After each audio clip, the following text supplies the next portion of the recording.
Hello dear students, आपका अपने YouTube channel MS chemistry में एक बार फिर से स्वागत है।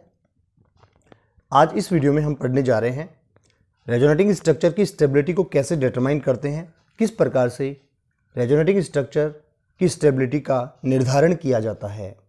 तो आप ये देखिए कि अनचार्ज्ड जो रेजोनेटिंग स्ट्रक्चर होती है वो चार्ज्ड रेजोनेटिंग स्ट्रक्चर से ज़्यादा स्टेबल होगी। इसके बाद में हम चार्ज्ड स्ट्रक्चर की बात करते हैं।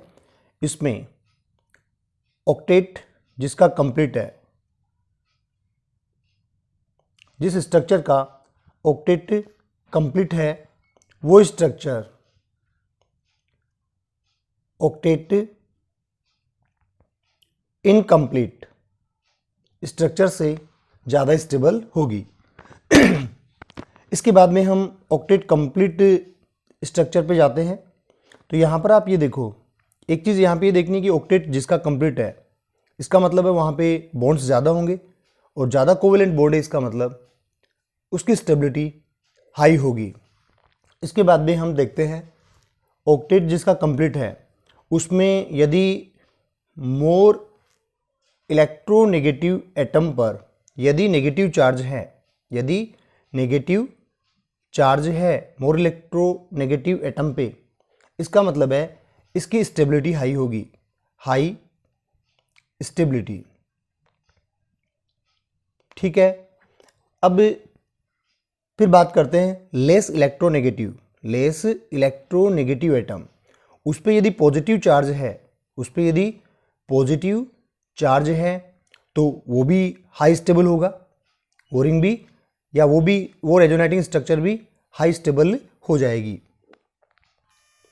अब आगे हम बात कर रहे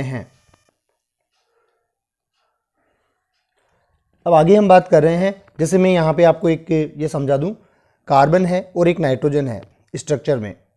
तो कार्बन पर यदि नेगेटिव चार्ज है, एक नाइट्रोजन पे नेगेटिव चार्ज है, तो आप यहाँ पे चेक कर सकते हो कि नाइट्रोजन की इलेक्ट्रोनेगेटिविटी हाई होती है कार्बन से, इसलिए ये सही है जबकि ये गलत है। अब ऐसे ही में कार्बन और नाइट्रोजन इन दोनों पे पॉजिटिव चार्ज की बात करें तो कार्बन पे जो पॉजिटिव चार्ज है वो हाई स्टेबल होगा, जबकि ये नहीं होगा क्योंकि कार्बन लेस इलेक्ट्रोनेगेटिव होता है जबकि नाइट्रोजन मोर इलेक्ट्रोनेगेटिव होता है। तो इस बात को आप ध्यान में रख सकते हो। अब हम एग्जाम्पल लेते हैं, एग्जाम्पल के द्वारा हम इन बातों को समझते हैं। तो मैं यहाँ पे पहला जो एग्जाम्पल है वो लेता हूँ। हमारे पास में टू स्ट्रक्चर है CH2 CH double bond O। यहाँ पर कार्बन पे नेगेटिव चार्ज है, ध्यान देना आप।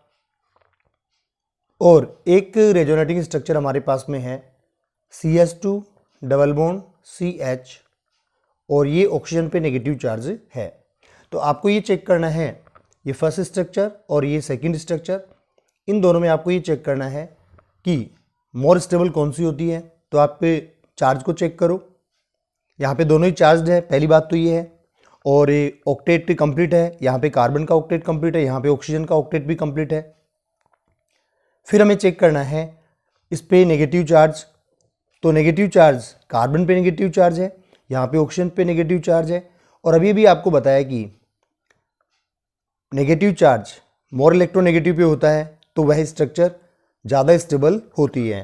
तो यहाँ पे सेकंड की स्टेबिलिटी फर्स्ट से ज़्यादा हो जाएगी, ये इसका राइट आंसर हो गया। उसके बाद में फिर और एक एग्जांपल लेते हैं, और एक एग्जांपल के द्वारा हम इस बात को और समझते हैं। हमारे पास में रेजोनेटिंग स्ट्रक्चर ये ऐसे है CH2 double bond N double bond N, positive charge है इस पे और यहाँ पे नेगेटिव चार्ज है। ये फर्स्ट रेजोनेटिंग स्ट्रक्चर हो गई। चलो सेकंड ले रहे हैं, CH2 यहाँ पे पॉजिटिव चार्ज है, N डबल बॉन्ड N और यहाँ पे नेगेटिव चार्ज हो गया, ये सेकंड रेजोनेटिंग स्ट्रक्चर हो गई। थर्ड ले रहे हैं CH2 negative N triple bond N और यहाँ पे नाइट्रोजन पे पॉजिटिव चार्ज है, ये थर्ड रेजोनेटिंग स्ट्रक्चर हो गई। ऐसे ही फिर एक और लेते हैं हम CH2 negative, N double bond N positive. ये हमारे पास में हो गई फोर्थ रेजोनेटिंग स्ट्रक्चर।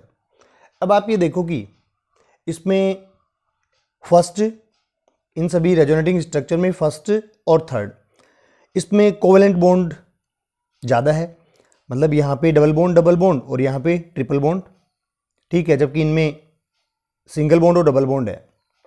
तो मैं यहाँ पे कह सकता हूँ कि फर्स्ट रेजोनेटिंग स्ट्रक्चर और थर्ड रेजोनेटिंग स्ट्रक्चर ये हाई स्टेबल होगी, ये हाई स्टेबल होगी किससे?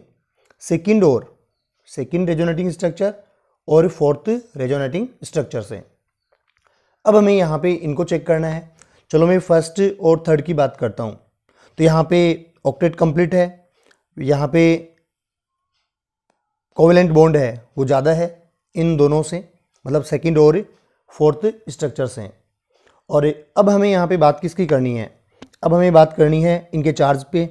तो यहाँ पर आप ये देखो कि यहाँ पे नेगेटिव चार्ज है नाइट्रोजन पे और पॉजिटिव चार्ज है।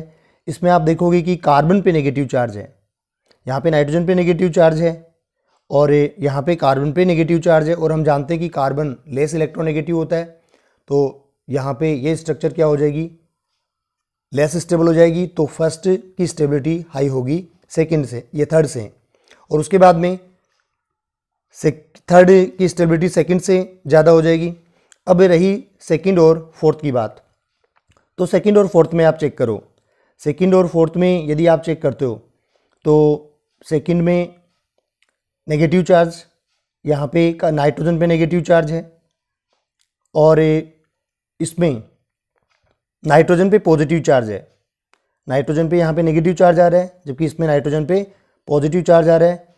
तो यहाँ पे सेकंड जो है वो फोर्थ से क्या हो जाएगी? ज़्यादा स्टेबल हो जाएगी। मतलब राइट आंसर जो है फर्स्ट, थर्ड और उसके बाद में सेकंड और लिस्ट जो है वो फोर्थ हो जाएगा। तो इस तरीके से हम रेजोनेटिंग स्ट्रक्चर की स्टेबिलिटी चेक करेंगे। आपको वीडियो पसंद आया हो तो लाइक, शेयर और सब्सक्राइब जरूर करें। Okay, thank you.